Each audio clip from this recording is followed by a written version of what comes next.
Localized scleroderma, also known as morphea, is often considered a skin-limited condition affecting localized areas of the skin and subcutaneous tissues.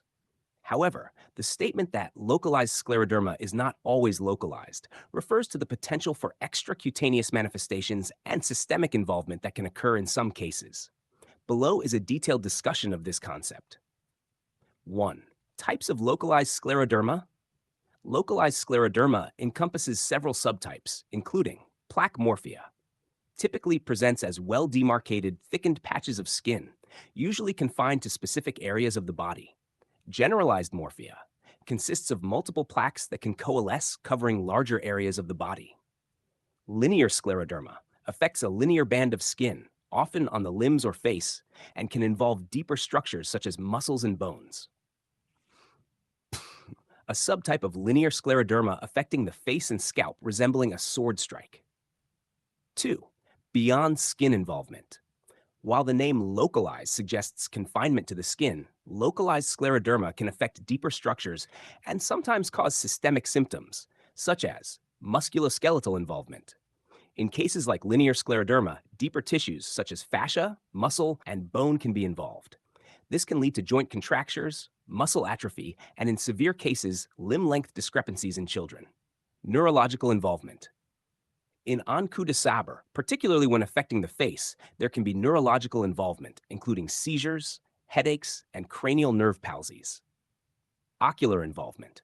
Scleroderma involving the periorbital area may lead to eye abnormalities, such as uveitis or episcleritis, though this is rare.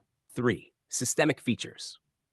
Although systemic scleroderma, systemic sclerosis, typically involves internal organs, some patients with localized scleroderma may exhibit systemic features. This can include autoimmune markers. Some patients with localized scleroderma may have positive anti-nuclear antibodies, ANA, or other autoantibodies typically seen in systemic autoimmune diseases, even though they do not meet the criteria for systemic sclerosis. Vascular involvement, Raynaud's phenomenon, a hallmark of systemic sclerosis, can occasionally be seen in localized scleroderma, particularly in more extensive forms like generalized morphea. 4. Overlap syndromes. In rare cases, patients can present with features of both localized and systemic scleroderma, blurring the lines between these conditions. These patients may experience cutaneous manifestations consistent with localized scleroderma alongside systemic organ involvement. 5. Clinical implications. Understanding that localized scleroderma is not always strictly localized has several important implications. Monitoring for systemic involvement. Patients with localized scleroderma should be monitored for potential systemic symptoms, especially if they exhibit extensive skin involvement or other risk factors. Multidisciplinary care.